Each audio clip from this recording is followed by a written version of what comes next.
I needed to feel something. Found it in the arms of a hot new guy. Thought hubby would take it in stride, just move on to the next in his string of side chicks. Nope. Turns out he wasn't quite as over it as I thought. Get ready for the story of my epic screw-up, the fallout, and how getting dumped ended up being the best thing that ever happened to me.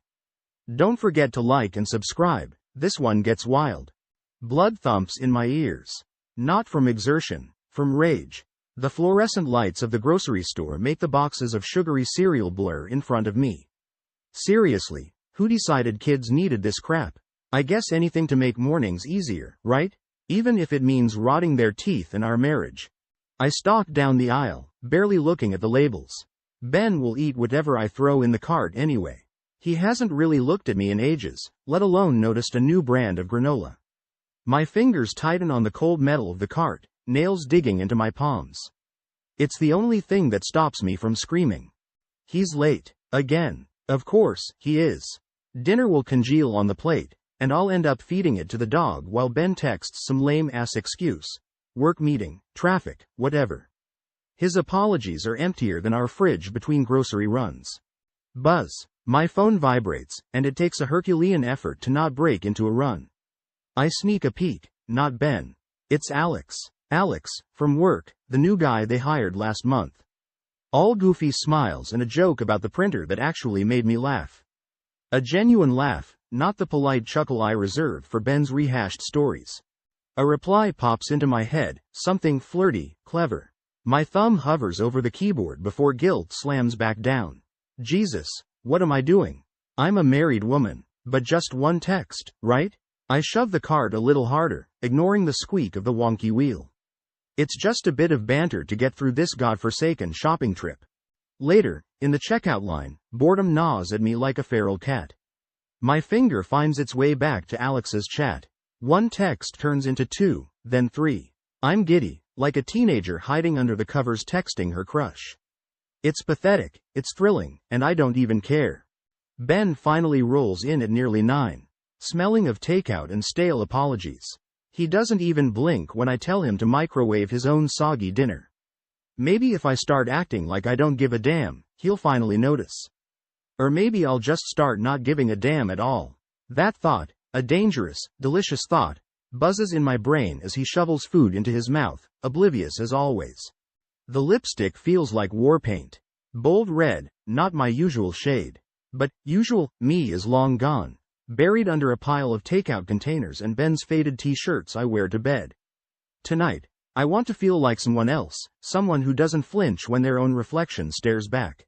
My fingers tremble on the doorknob of that faceless hotel room. This isn't some business project, and we both know it. A wave of nausea hits me, but it's not enough to make me turn around. It's laced with an unwelcome thrill, the kind I haven't felt since before sensible became my defining trait. Alex is all warm smiles and a touch that sends a jolt straight through me. He says the things Ben hasn't in years. That I'm beautiful, that I'm funny, that he can't stop thinking about me. I drink it in, the lies tasting sweeter than any truth. Hours dissolve into a tangle of sweat-slicked sheets and whispered promises. There's shame, a bitter aftertaste that clings to my skin, but also something else. A defiance, sharp and bright and reckless as hell. The cab ride back is a blur. Neon signs paint streaks across my guilty face. I scrub at my mouth in the bathroom mirror, desperate to wipe away any trace of him. But the flush on my cheeks, the frantic gleam in my eyes, those are going to linger. The next morning, slinging lies comes easier. Late meeting, unexpected client dinner. I spit them out with a new coldness. Ben barely reacts, eyes already glued to his phone, and something in me snaps. He doesn't deserve the truth, not when he can't even bother to look up as I leave. Alex is a balm to the aching hollowness Ben's neglect has carved inside me. With Alex, there's excitement, attention, the dizzying illusion of feeling desired. And yeah, the guilt whispers in the quiet moments, but a brazen part of me screams it down. I deserve this. I deserve to feel wanted, even if it means building my happiness on a house of cards. It'll all come crashing down at some point, I'm sure. But for now, in those stolen moments, I'm alive in a way I haven't been in years. The key in the lock feels heavier than usual. The house isn't just empty without Ben. It vibrates with possibility. My fingers practically fly across the phone screen as I text Alex, change of plans? Within minutes, he's fired back an address and a smirking emoji that sets my skin tingling. Ben's pathetic duffel bag, tossed haphazardly in the corner, feels like an accusation. Guilt stabs at me, but I drown it in a rush of defiant excitement. It's been ages since I felt like this, a reckless teenager again, sneaking off to meet a boy. The beach house smells of salt and sunscreen, an intoxicating mix that makes my head spin. The sheets are cool against my skin, Alex's touch blazing hot. Days blur into nights, a carousel of laughter, sweat, and the desperate need to drown out the traitorous voice in my head. This is a vacation from reality, where consequences have no place. Then, the credit card bill.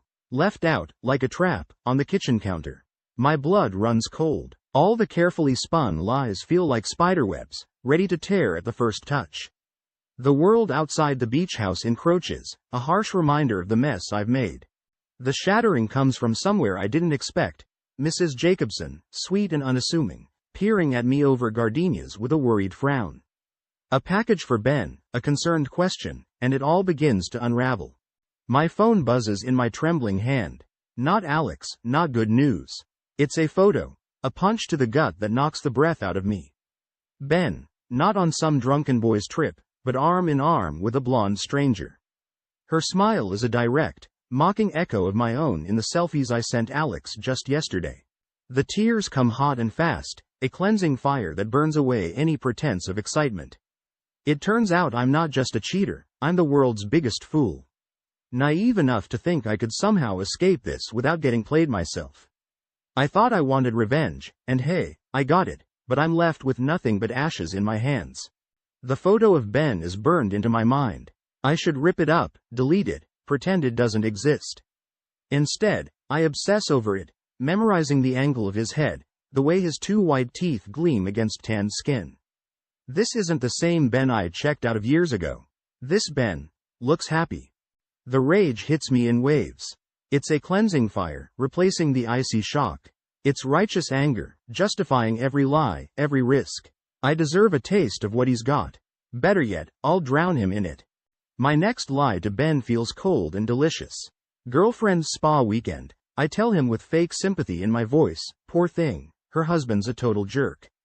Ben practically rolls his eyes, mumbling something about needy women, and my smile is genuine as I pack my suitcase. This isn't some romantic getaway anymore. I'm not meeting Alex at the beach house for another bout of stolen passion. This is a stakeout, fueled by spite and a need to know what kind of game he's playing. Maybe he's had a whole other life for months. Maybe I'm just his stupid side piece, the same as Ben's blonde bimbo. Alex's touch makes my skin crawl now. There's a smirk in his eyes that wasn't there before, a new boldness. The thrill is gone, replaced by the stark realization of my own stupidity. He doesn't care about me. He cares about the chase, about getting one over on the boring married lady. I'm not some desperate housewife anymore. The betrayal has burned away the old me. This new version is cold, cunning, and oh so ready to make everyone involved pay. And it starts with Alex. From the shadows, I see it happen. Alex meeting a woman I know from the office, giggling, playfully batting his arm. He says the things he used to say to me, and something inside me hardens. I have him now, just where I want him. Time for the fireworks to start. There's no time for clever tactics now, no careful manipulation. I march straight up to Alex's cubicle, the photo of Ben and his girlfriend burning a hole in my pocket. My voice shakes, but there's a fire underneath the tremor. Is this what I am to you? A fun little game? He goes pale. Even from across the room, I see his eyes dart to his giggling office fling. The lies start spewing before I even shove the photo in his face, pathetic excuses, mumbled apologies that dissolve into thin air. He tries to touch me, a placating hand on my arm, like the old days. I flinch back like he's burned me. He's nothing now but a cliché, a bad joke. And the realization is as empowering as it is sickening that I didn't see it sooner. The spa weekend is torture. I barely touch the overpriced green smoothies or the scented candles. My phone buzzes constantly, texts from both Ben and Alex, a pathetic chorus of pleading and threats that I ignore. Let them both sweat. This weekend is all about self-preservation. There's a twisted satisfaction in caring only for myself for once. Walking back into my own house feels like crossing a minefield. Ben's there, the usual rumpled mess on the couch after a night of takeout and beer, but there's a new tightness around his mouth. He knows. I don't bother with preambles. The photo of him and his girlfriend lands on the table between us like a bomb. His surprise is comical for all of 5 seconds before it turns to anger, a dark, ugly anger that reflects my own. The screaming match is brutal. Lies ricochet back and forth, each accusation a fresh blow. I confess it all. The flirtation, the hotel rooms, the pathetic thrill of feeling wanted. Ben's choked denial that his fling is just that, a fling, rings hollow to both of us. We wreck the living room. Cushions fly. A vase I always hated explodes against the wall. It's cathartic, the destruction of the normalcy we both pretended at for far too long. Finally, hoarse and shaking, we collapse onto opposite sides of the battered couch. For the first time in years, there's no pretense between us.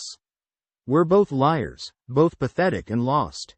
This twisted honesty, born of pain and betrayal, is the closest we've felt in a long, long time. My reflection in the bathroom mirror is foreign. Dark circles ring my eyes, the triumphant smirk from a few days ago replaced by an exhausted hollowness. This isn't some badass, avenging angel. This is just a woman who blew up her life and hasn't quite figured out what to do with the wreckage. The whispers at work are a constant symphony of hisses and poorly masked exclamations. The women I used to have coffee breaks with now avert their eyes. The men. Their pity is almost worse than the judgment. They probably figure they could have been my Alex if they'd played their cards right. Maybe they're right. My parents' arrival throws everything into stark relief. Mom's pinched, disappointed face tells the story without a word. Dad blusters, throws around phrases like family values and pulling yourself together that sting worse than his anger would have. For once, I have nothing to fight back with. Ben packs his pathetically few belongings with forced indifference.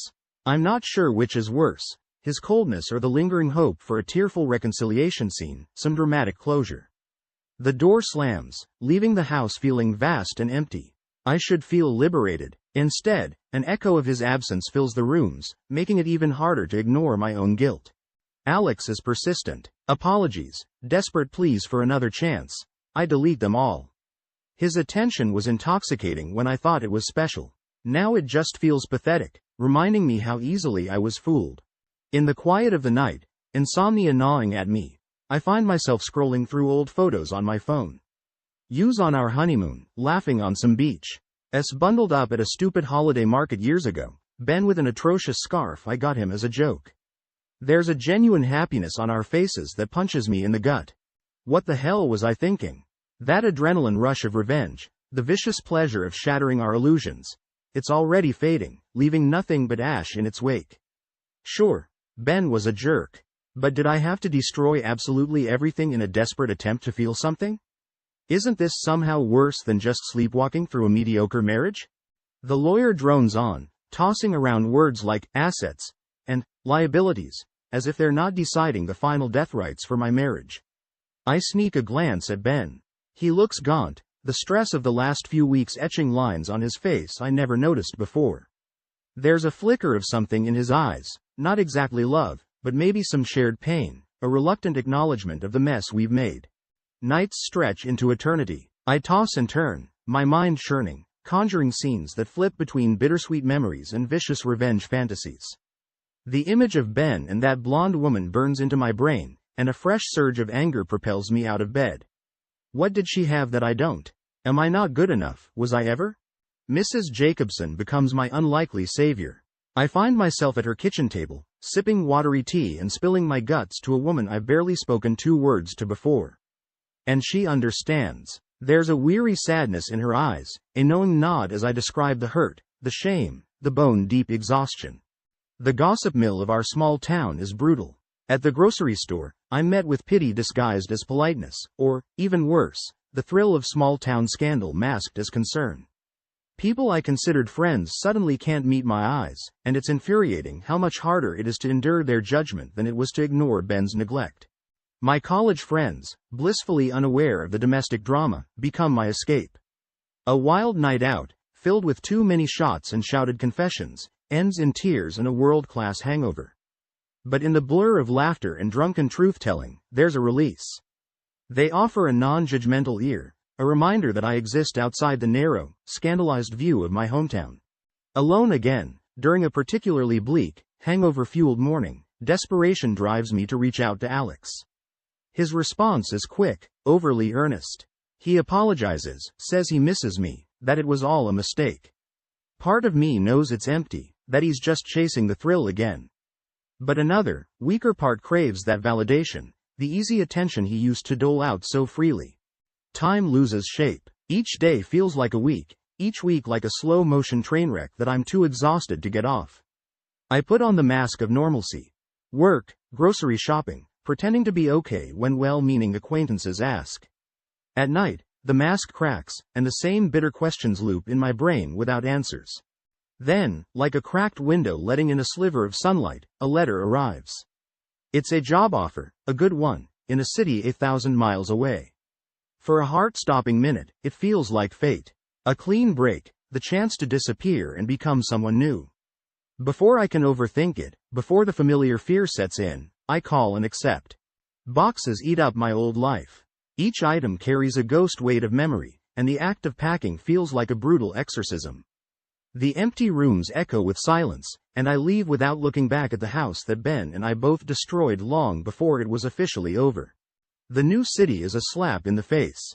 It's big, loud, relentlessly indifferent. My apartment is sterile, filled with furniture that doesn't feel like mine, and the anonymity I craved turns into a choking loneliness. Old friends offer virtual support, but it's not the same. They don't know this new, jaded version of me. It's Mrs. Jacobson's words of all things that get me to a therapist. Sometimes, darling, you gotta break everything down before you can rebuild. The therapist is good, patient, and challenges my self-blame without letting me off the hook entirely. The slow work begins, unpacking not just Ben's betrayal, but my own. The apathy that let our marriage decay for so long, the way I looked for validation outside myself. It's brutal and necessary. The run-in with Ben at a coffee shop is almost laughable in its perfect timing. He looks older, thinner, a sad reflection of how I probably look. The conversation is stilted, but the anger has simmered away, leaving a bitter understanding. There are no neat apologies, no dramatic revelations. Just two people realizing the depth of what they broke. Dating is interesting. I'm older, rusty, and armed with about a ton of emotional baggage. There are a few false starts, men who see my vulnerability as weakness, and it fuels a new anger, one rooted in self-preservation. But there are also kind eyes, unexpected laughs. One night, rain lashing at my tiny balcony, I look out at the glittering cityscape and feel a flicker of something I can't quite name.